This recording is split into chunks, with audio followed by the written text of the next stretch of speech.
Olá, meu nome é Agenor Senzi Júnior, sou advogado no escritório Jair Monteiro Advogados Associados. E o assunto legal do JMCast de hoje é Lei Geral de Proteção de Dados.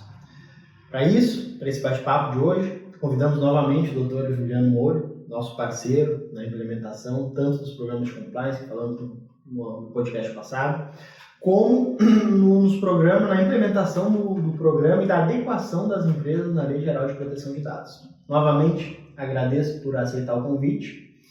E nesse tema que é tão caro e que é pouco difundido, principalmente com relação à importância desse tema para as empresas, mas não num sentido de simplesmente adequar a legislação e colocar aquele programa na gaveta e dizer, olha, eu estou cumprindo, está tudo certo, mas sim de gerar um valor de negócio. E aí já trazendo também um pouquinho do compliance, que a gente trouxe a correlação no podcast passado, até fica a dica para o pessoal que não assistiu para voltar no vídeo anterior e ver. Qual é que é a relação e qual é que é a oportunidade que a empresa tem de rever seus métodos e processos, porque a Lei Geral de Proteção de Dados passa por todas as áreas da empresa, todo o organograma da empresa. E para começar esse assunto de hoje, seria interessante a gente elucidar o que é essa Lei Geral de Proteção de Dados, né? Não, obrigado, Agenor, mais uma vez por a gente estar conversando aqui, né? A gente está podendo expor um pouco o nosso trabalho para além do que a gente faz nos clientes, que a gente vem trazendo bastante sucesso aí com a Lei Geral de Proteção de Dados, ela é, como a própria lei diz, né? É uma lei geral, de fato, que ela fala sobre dados pessoais, né? Ela fala basicamente como uma organização ela tem que proteger dados pessoais. E quando eu falo de dados pessoais, eu falo de dados de uma pessoa física, né? O teu dado enquanto Agenor, o meu dado enquanto Juliano, e eu não falo aqui necessariamente de um dado de uma pessoa jurídica. Claro que tem algumas nuances dentro da legislação que a gente pode entender que pessoa jurídica também pode se assemelhar a dados pessoais, mas vamos falar aqui estritamente a pessoa física. Então, esses pontos, essas normas que a gente tem dentro da LGPD, eles, apesar de trazerem novos direitos aos titulares, são normas que, na realidade, elas estavam esparsas em outras legislações que a gente tinha já no direito brasileiro. A gente pode trazer aí o CDC, o Código de Defesa do Consumidor, e o próprio Marco Civil da Internet. Então, são legislações que são mais antigas do que a LGPD. Elas já traziam algumas indicações de titulares, de autodeterminação informativa, que é trazer ao titular, Juliano, pessoa física, ou Agenor, a possibilidade de entender para onde é que o dado dele está indo, mas isso estava muito esparso, estava muito pulverizado. A LGPD ela vem justamente para tentar centralizar isso, né? Então ela vem para trazer esses pontos de proteção de dados, a trazer mais segurança para o titular, mais transparência para o titular quanto ao tratamento dos dados deles. E quando eu falo de tratamento aqui, eu falo de utilização do dado, né? Tem um ciclo de vida inteiro do dado, do início, meio e fim dele, então tudo isso é um tratamento.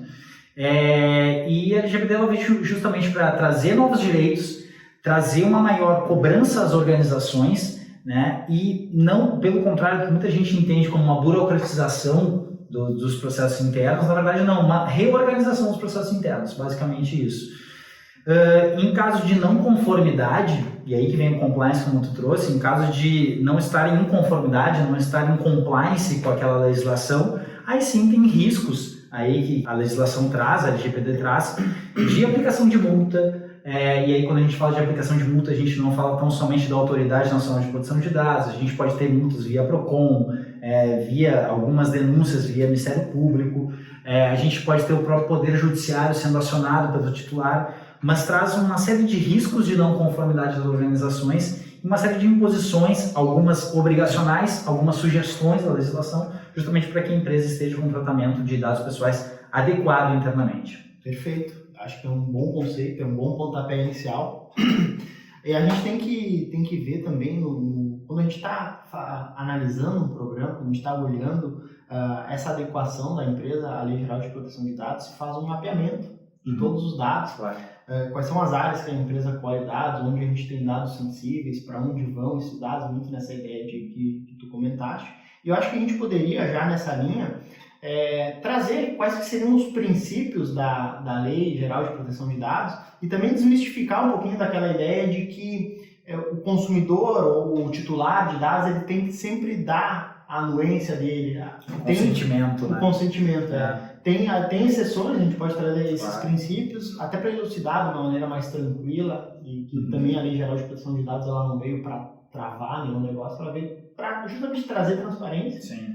E... Esse é um dos princípios, inclusive, né? Se a gente for olhar para a legislação, a gente tem lá no artigo 6º os princípios, e assim como toda legislação que a gente vai olhar, princípio é fundamental, né? É o pontapé de partida para a gente iniciar alguma adequação.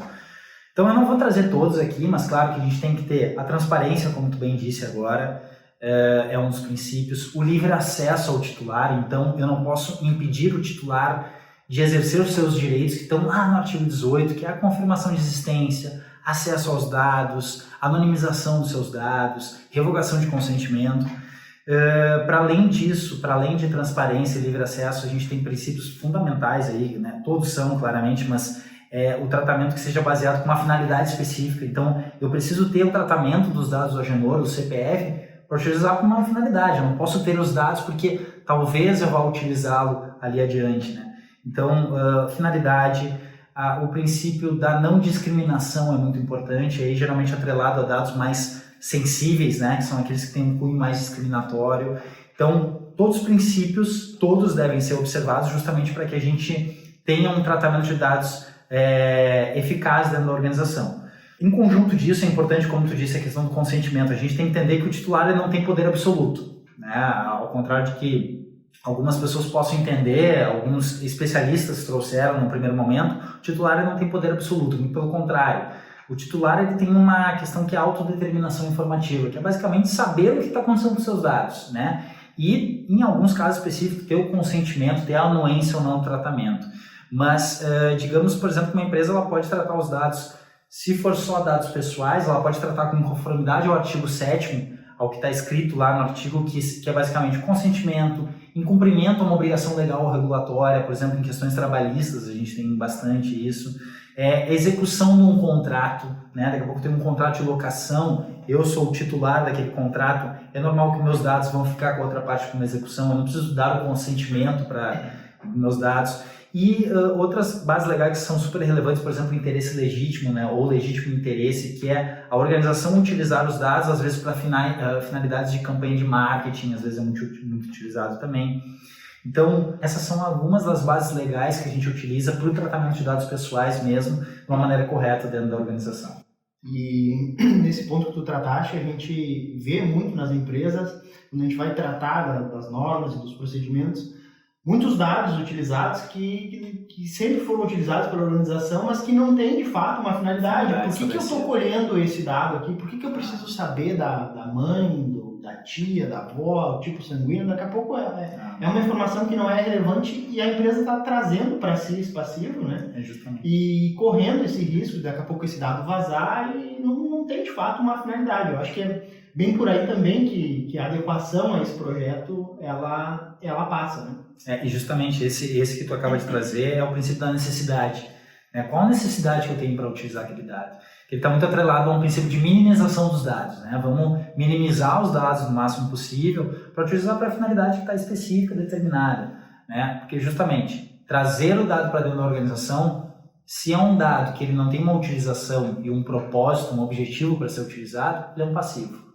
Ele pode amanhã ou depois sofrer um vazamento, ter algum problema ali na frente e ser mal utilizado. Então, é muito importante essa consciência da organização de entender que, para além dos controles internos, utilizar o dado conforme a necessidade que realmente ele é imposto ali para aquela atividade em específico.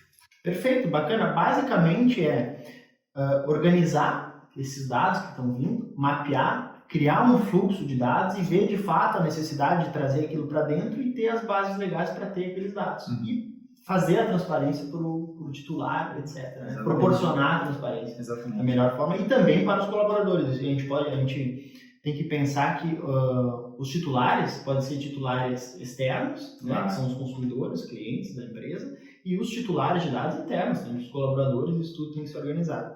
Mas uma pergunta mais específica, que eu acredito que o público que está ouvindo, o empresariado que está nos escutando, é como é que eu faço para me adequar à Lei Geral de Proteção de Dados? Por onde eu começo? Qual é o pontapé inicial? O que eu tenho que fazer? Como é que funciona? Basicamente, quando a gente vai olhar em adequações, a gente acaba remetendo à legislação de compliance, mais uma vez, né? Quando a gente olhar lá para o artigo 50 da LGPD, ele vai trazer uma sugestão de uma implementação de um programa de governança, normas, políticas, procedimentos internos, para que a gente consiga aculturar, de fato, a organização sobre um correto tratamento de dados pessoais internamente. Mas se hoje a gente fosse falar de uma maneira bem didática sobre quais são os passos que a gente acaba tendo num programa de governança, a gente tem uma fase de diagnóstico, como tu bem disse, de mapeamento, que é uma fase mais de entrevistas, a gente entender quais são os potenciais riscos da empresa, mapear de fato o que está acontecendo ali. Após esse diagnóstico, a gente tem a implementação da governança mesmo, que é a criação de políticas, procedimentos, as regras, basicamente, do jogo, né? Como é que a gente vai, de fato, tratar os dados internamente. Como terceira fase, e aqui, claro, eu estou trazendo um exemplo do que a gente acaba utilizando, essas fases elas podem ser diferentes métodos aplicados por elas, né, para elas, mas quando a gente olha para a terceira fase, seria a fase mais de conscientização, porque pensam, de nada adianta eu ter uma série de regras se eu não tenho quem executá-las, né? Então, no fim do dia, os meus colaboradores têm que entender, e quando a gente fala de colaborador aqui, é importante a gente destacar, colaborador só faz se a outra direção fizer também. Então a importância de ter o exemplo vindo do topo, né, para a base, que a gente já comentou inclusive sobre compliance, sobre isso. E após a parte de conscientização é possível fazer uma revisão, ver como é que estão aqueles controles, quais são os pontos que ficaram para trás, porque é normal, a gente tem um programa de governança, a gente não vai levantar algo em 3 meses para solucionar para o resto da vida de uma empresa que já está há 30, 20 anos no mercado fazendo algo daquela maneira. Então a gente vem, reestrutura, reorganiza, traz um regramento, conscientiza e no fim a gente revisa para ver quais são os pontos que têm que ser alterados e quais são os próximos passos. Porque lembrando, programa de compliance, programa de governança, de LGPD que a gente está falando no caso, ele é vivo, né? Ele não é algo com início, meio e fim, muito pelo contrário, início, meio e agora o meio é para sempre, basicamente. Perfeito. Acredito que em linhas gerais a gente conseguiu tratar do assunto, demonstrar a importância disso e como solucionar esse problema e como fazer a adequação. Eu gostaria de novamente agradecer pela aceitar o nosso convite para trazer sobre esse tema, porque é uma legislação de 2018 e acredito que tu tenha sido um dos pioneiros nessa legislação e tem muito a nos passar e trabalhou muito tempo em São Paulo, né? Trabalhou para grandes corporações, fez o projeto de adequação de grandes corporações e é muito bacana poder trazer isso aqui para o Rio Grande do Sul, poder trazer essa qualidade desse programa, né? Porque aqui no Sul é uma coisa que talvez esteja engatinhando, né? Uma coisa muito nova para os nossos empresários, mas em São Paulo já está bastante avançada e é muito, muito bacana poder trazer isso para os nossos clientes. Então essa nossa parceria é muito bacana. Te agradecer novamente tanto por estar podendo participar aqui nesse podcast conosco, quanto pela parceria que a gente vem fazendo na implementação de sucesso em vários clientes. Muito obrigado por assistir até aqui. Ficamos à disposição através das nossas redes sociais, nosso site, etc. Curta, comente, compartilhe e até a próxima.